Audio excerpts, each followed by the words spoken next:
The following is a presentation of the Eagles Sports Network. All right, Mike, you finish up spring ball with your annual spring game after 13 practices, one more to go on Friday. But what'd you learn about the Eagles heading into 2018? Well, I learned that we are going to be exciting on defense. I learned that.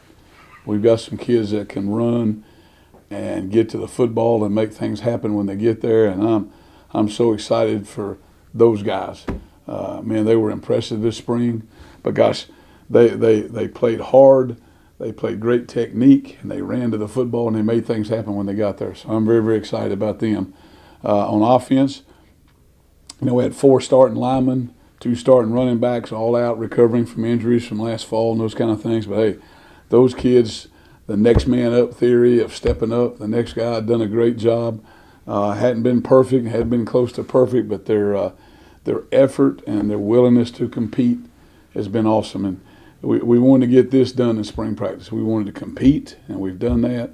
We want to get better at technique and fundamental, be more sound in that area right there, and keep people healthy. We've done a pretty good job of that this spring so that we can come back after spring break, get back in that weight room hard, do some things group-wise outside together, and get ourselves pointed in the right direction for this fall.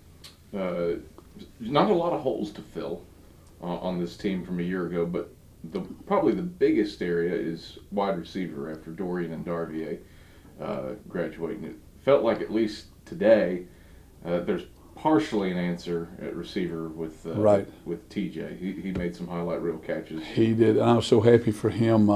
His first scrimmage in college was last Saturday. You got to remember that guy's just coming out of a high school setting.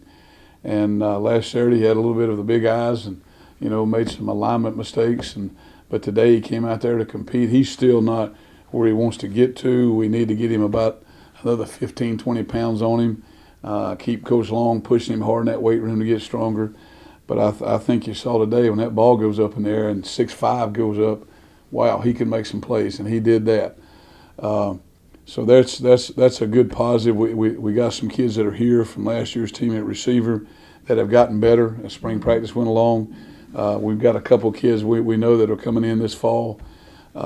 We've got to make playmakers on the corners to keep people off of us inside with the option. That's just what you have to do. One of those guys last year did that was Dorian. Was in the top 5 in the country in yards per reception or whatever. But man, he made plays and kept us off of us as good as we can. So there's a place where, we've got to get better. Yeah, you talked about having 4 starting offensive linemen injured and 2 running backs banged up. What advantages has that provided? What disadvantages? Well, the advantages it provided was an opportunity for kids to get a lot of reps to build depth.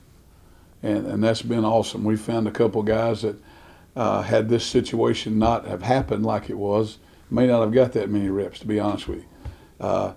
So it's a matter of, stepping up and getting a chance, but it's also about stepping up and make the most out of my opportunity. Everybody's going to have a chance here, all right?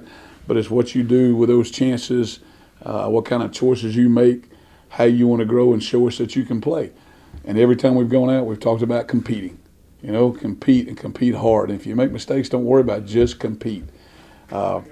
Competition makes everybody at those positions better, but competition, baby, is it does something in there at your heart that you can be counted on next fall. Anybody else individually that has stepped up and made some impressive strides over this practice period?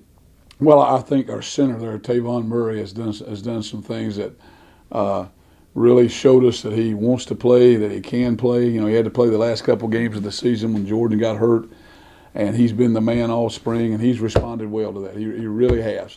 And I like to really brag on those kids because we've had some kids that have you get those nicks in spring practice, and especially when you go the way we've done. We've gone every day except Sunday, and then we go to church, but we've gone every day. And that can be, it's great because we're going to finish and be able to go to spring break and not have to come back and have spring practice. That's awesome. It takes a little bit more of a toll on your body, but it takes a little bit of toll in your mind about saying, hey, I'm okay. I'm playing football. It's the next day. Mm-hmm. And we haven't had any big letdowns and breakdowns, that kind of thing. So that's a growing sign for our football team. what needs to take place over these next 6 months Wow. to get you ready for game one?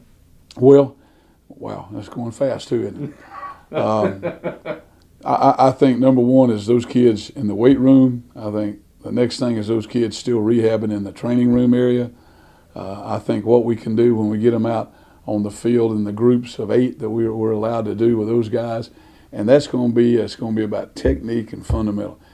If you're strong enough, if you're quick enough, if you're tough enough, and you're good at the technique and the fundamental, you're hard to beat. That's just the way it is. You're hard to beat. So that's what we want to get to, and we want to keep growing and keep developing ourselves in that word united, because that's a powerful word, united. And when you do that, when you use that word united, and you got a football team that is united, it isn't about self. It's about united, and it's about us. And we want to keep developing leadership. And the way you do that is keep going about united.